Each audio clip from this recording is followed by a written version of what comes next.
Welcome to Kushbo's e-पाठशाला। यो भिडियोमा हामी जनरल केमिस्ट्री को आणविक इक्विलिब्रियम च्याप्टर को सब टपिक हेनरिसन इक्वेसन को बारेमा चाहिँ डिस्कस गर्ने छौं। हेनरिसन इक्वेसनले चाहिँ बफर सोल्युसन्सहरुको pH क्याल्कुलेट गर्न चाहिँ हेल्प गर्छ। कुनै पनि एसिड बफरको pH कसरी निकाल्छौं भन्ने आइडिया चाहिँ हामीलाई हेनरिसन इक्वेसनले चाहिँ दिन्छ है त। हेनरिसन इक्वेसन भनेको चाहिँ pH equals to pKa plus log salt upon acid हो। यो चाहिँ हेनरिसन इक्वेसन को चाहिँ फर्मुला हो है।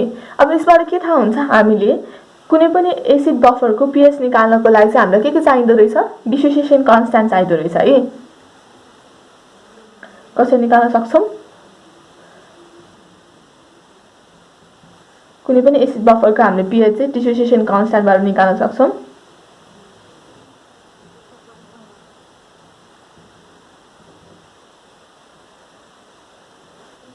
Dissociation constant of weak acid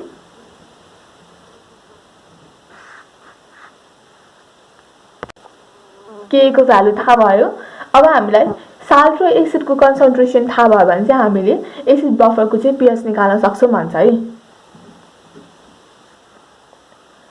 concentration of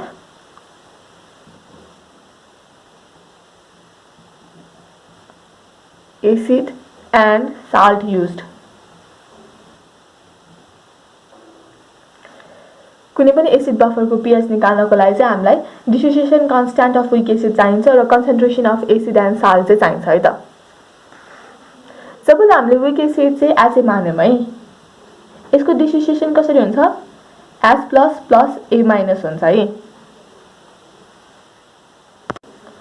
यसबाट हामी Ka भ्यालु निकालौं, K भनेको चाहिँ H plus A minus हुन्छ डिवाइड बाइ HA हुन्छ है। हामीलाई के चाहिएको छ, pH चाहिएको छ है। pH भनेको के हो, माइनस लग H plus हो। त्यही भएर हामीले H plus लाई चाहिँ सेपरेट गर्छौं है। H plus right hand side में ल्याए, Ka times HA upon A minus हुन्छ है त। हामीलाई चाहिँ के थाहा छ भन्दाखेरि एसिडिक बफर सोल्युसन चाहिँ कसरी बन्छ, एसिडिक बफर सोल्युसन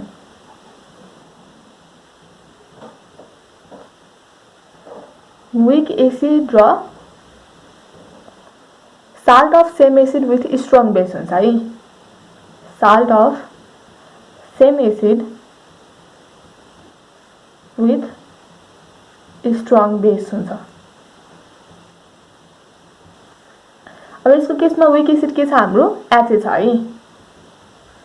भने salt of same acid with strong base के हुन्छ, Na plus A minus हुन्छ है। अब यसबाट हेरौं त HA कसरी डिसोसिएट हुन्छ, H plus plus A minus मा डिसोसिएट हुन्छ हो। Na plus A minus कसरी डिसोसिएट हुन्छ, Na plus plus A minus मा चाहिँ डिसोसिएट हुन्छ है। यहाँ के आएको छ, कमन आइन इफेक्ट आएको छ है। कमन आइन इफेक्ट आएको छ भने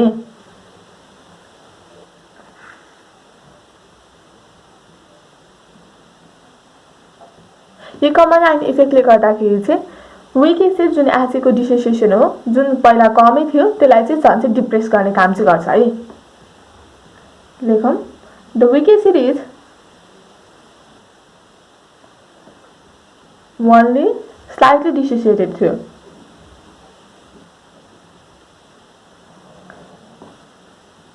र यसको डिसोसिएसनलाई फर्दर कसले सप्रेस गर्यो, एडिसन अफ द साल्ट है। And it's dissociation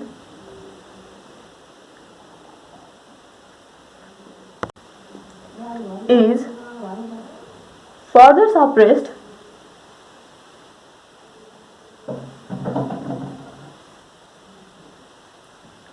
by the addition of salt।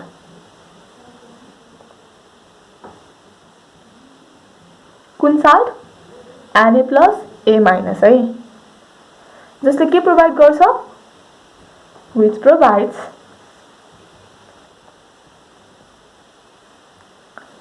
A minus ions जुन चाहिँ कमन आइन इफेक्ट हो है।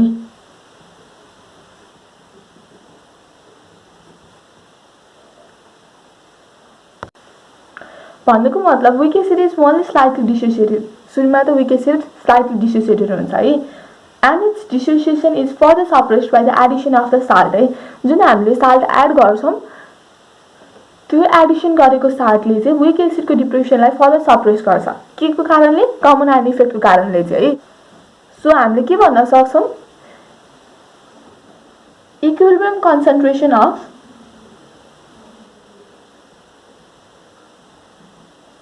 अनआयोनाइज्ड एसिड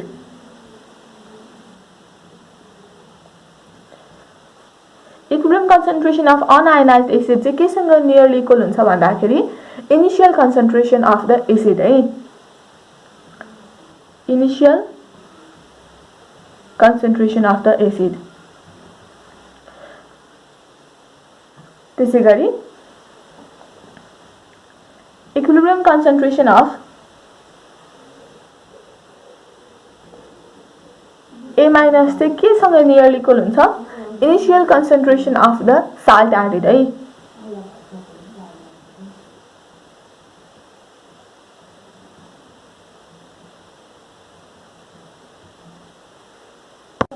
भन्नुको मतलब चाहिँ के हो भन्दाखेरि Na plus A minus completely dissociate हुन्छ हैन। त्यही भएर हामीले A माइनस को कन्सन्ट्रेसन भनेको चाहिँ जुन हामीले साल्ट एड गरेको छौं त्यसको इनिशियल कन्सन्ट्रेसन सँग इक्वल हुन्छ भनेर चाहिँ एज्युम गरेको। त्यसैगरी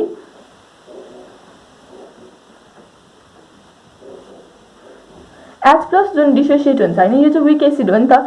जुन अनआयोनाइज्ड एसिड चाहिँ सोलुसनमा बाँकी हुन्छ त्यो चाहिँ इनिशियल कन्सन्ट्रेसन अफ एसिड सँग चाहिँ इक्वल हुन्छ भनेर चाहिँ एज्युम गरेको। यो चाहिँ किन? Because of the common ion effect है। कमन आइन इफेक्ट भएको कारणले चाहिँ एसिड को डिसोसिएसन चाहिँ सप्रेस हुन्छ। त्यही भएर हामीले चाहिँ equilibrium concentration of unionised acid चाहिँ इनिशियल कन्सन्ट्रेसन अफ एसिड सँग इक्वल हुन्छ भनेर चाहिँ मानेको है त। त्यसो हो भने हाम्रो यो माथिको इक्वेसन के हुन्छ त्यो हेरौँ है त। यसलाई इक्वेसन 1 भनौं। Equation 1 can be written as H plus K। Acid को ठाउँमा चाहिँ हामीले के लेख्न सक्छौं? यो चाहिँ अनआयोनाइज्ड एसिड को ठाउँमा हामीले के लेख्न सक्छौं भनेको छौं? इनिशियल कन्सन्ट्रेसन अफ एसिड भनेको छौं है। त्यही भएर एसिड को कन्सन्ट्रेसन भयो है। त्यसैगरी A माइनस को ठाउँमा हामीले के लेख्न सक्छौं भनेको छौं? Equilibrium concentration of A minus equals to initial concentration of salt added भनेको छ। साल्ट लेखौं है त। इक्वेसन 2 यसमा एसिड भनेको के हो? Initial concentration of the added acid है। Initial concentration of the added acid र साल्ट भनेको चाहिँ initial concentration of added salt.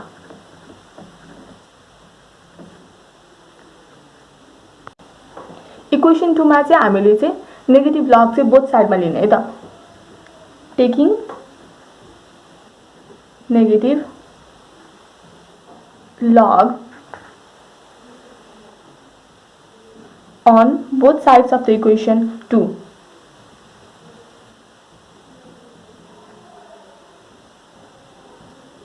we get minus log H plus equals to minus log Ka times acid upon salt है। That implies minus log H plus equals to log A multiply B भनेको चाहिँ log A plus log B हुन्छ है। त्यही गरौँ। A भनेको के छ? माइनसले मैले ब्र्याकेट खोल्देको है। माइनस log B भनेको एसिड अपन साल्ट छ है।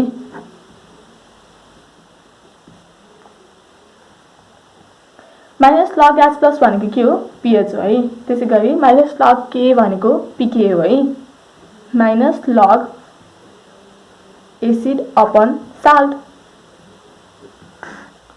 Equals to pH equals to pKa माइनसलाई पोजिटिभ बनाउनको लागि के गर्छौं हामीले रिभर्स गर्छौं है उल्टाउँछौं साल्ट माथि आउँछ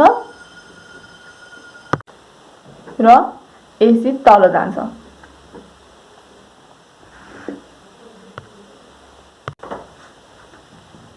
माइनस लग H प्लस भनेको चाहिँ हामीले pH राख्यौं र माइनस लग K भनेको चाहिँ हामीले pK भ्यालु राख्यौं है यही रिलेसनशिपलाई चाहिँ इक्वेसन 3 मानौं यो रिलेसनशिपलाई चाहिँ हेन्डरसन-ह्यासलब्याक इक्वेसन भनिन्छ है इक्वेसन 3 लाई के भनिन्छ हेन्डरसन इक्वेसन 3 लाई चाहिँ हेन्डरसन-ह्यासलब्याक इक्वेसन भनिन्छ है or simply हेन्डरसन इक्वेसन पनि भनिन्छ or simply हेन्डरसन इक्वेसन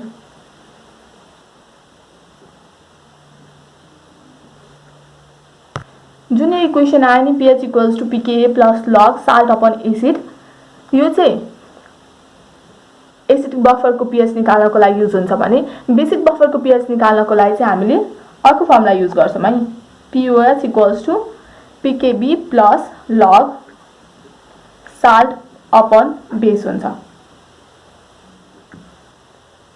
यो चाहिँ तपाईहरु आफै निकाल्नुस् है त अब चाहिँ हामी सिग्निफिकेन्स अफ हेन्डरसन-ह्यासलब्याक इक्वेसन चाहिँ गर्छौं है त significance of Henderson-Hasselbalch equation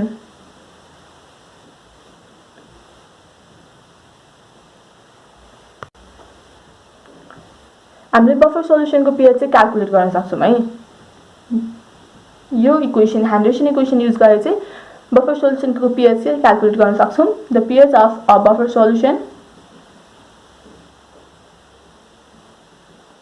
can be calculated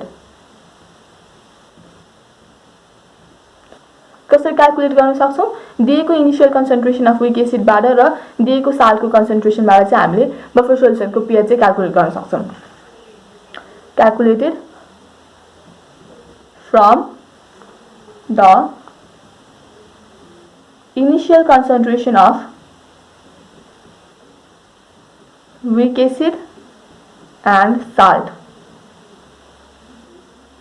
हामीले के पनि दिनुपर्छ Ka को भ्यालु पनि दिनुपर्छ है provided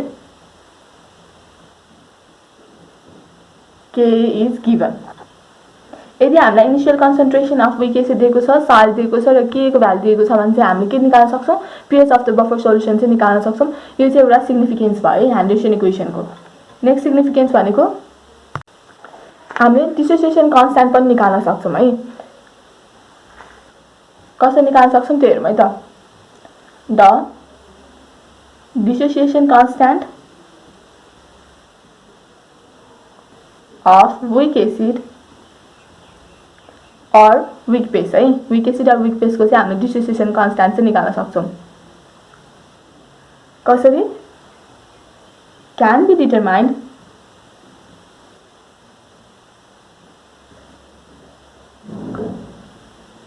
measuring the pH of buffer solution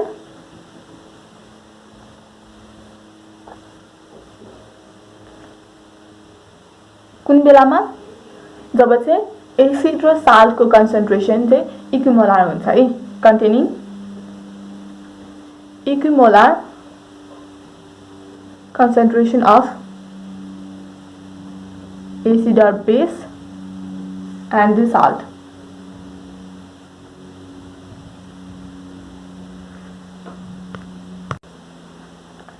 third point भनेको चाहिँ हामीले चाहिँ डिजायर्ड pH को बफर सोलुसन चाहिँ बनाउन सक्छौं है a buffer solution of desired pH can be prepared by adjusting the कसरी गर्छौँ एसिड र साल्टको कन्सन्ट्रेसन चाहिँ हामीले एडजस्ट गरेर चाहिँ डिजायर्ड pH को बफर सोल्युसन चाहिँ बनाउन सक्छौँ by adjusting the concentration of salt and acid added for the buffer.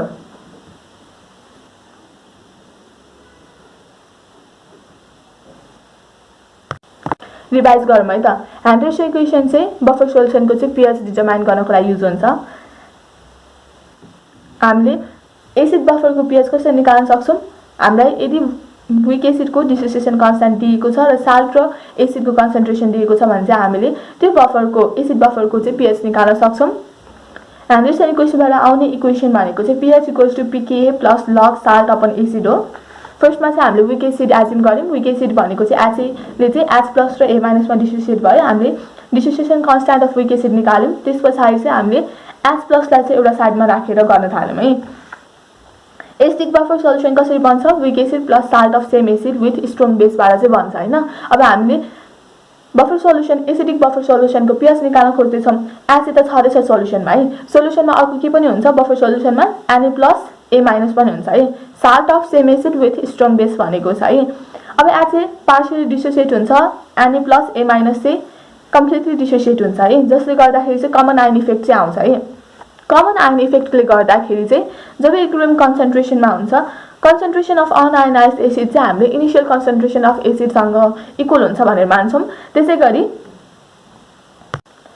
Concentration of A minus चाहिँ इनिशियल कन्सन्ट्रेसन अफ साल्ट हुन्छ भनेर चाहिँ मान्छौं किन भन्दाखेरि साल्ट चाहिँ कम्प्लिटली डिसोसिएट हुन्छ भनेर चाहिँ मानेको छौं है सो हामीले यो इक्वेसन 1 मा चाहिँ जुन अनआयनाइज्ड एसिड छ त्यसको ठाउँमा चाहिँ हामीले इनिशियल कन्सन्ट्रेसन अफ एसिड राख्छौं र A माइनस को ठाउँमा चाहिँ इनिशियल कन्सन्ट्रेसन अफ साल्ट राख्छौं है त्यही गरेको छौं यसमा त्यसपछि हामीले दुईटै साइडमा नेगेटिभ लग लिएर चाहिँ सल्भ गरेको छौं र यसरी pH equals to pKa plus log salt upon acid चाहिँ आउँछ है यही इक्वेसनलाई चाहिँ हामीले ह्यान्डर्सन इक्वेसन भन्छौं त्यसैगरी बेसको लागि चाहिँ हामीले जसरी एसिड को सल्भ गरेको छौं त्यसरी नै सल्भ गर्यौं भने चाहिँ POH equals to pKb plus log salt upon base चाहिँ आउँछ है अब ह्यान्डर्सन हासेलबर्ग इक्वेसनको सिग्निफिकेन्स के छ भन्दाखेरि हामीले चाहिँ बफर सोल्युसनको pH चाहिँ डिटरमाइन गर्न सक्छौं है कसरी यदि हामीलाई K भ्यालु दिएको छ र initial concentration of weak acid र साल्ट दिएको छ भने चाहिँ हामीले बफर सोल्युसनको pH डिटरमाइन गर्न सक्छौं त्यसैगरी हामीले dissociation constant of weak acid पनि डिटरमाइन गर्न सक्छौं है थर्ड वान इज हामीलाई चाहिएको डिजायर्ड pH को बफर सोल्युसन चाहिँ बनाउन सक्छौं by adjusting the concentration of salt and acid in the buffer solution यसरी चाहिँ हामीले आयोनिक इक्विलिब्रियमको सब टपिक ह्यान्डर्सन इक्वेसनको बारेमा चाहिँ डिस्कस गर्यौं thank you for watching this video take care stay safe bye by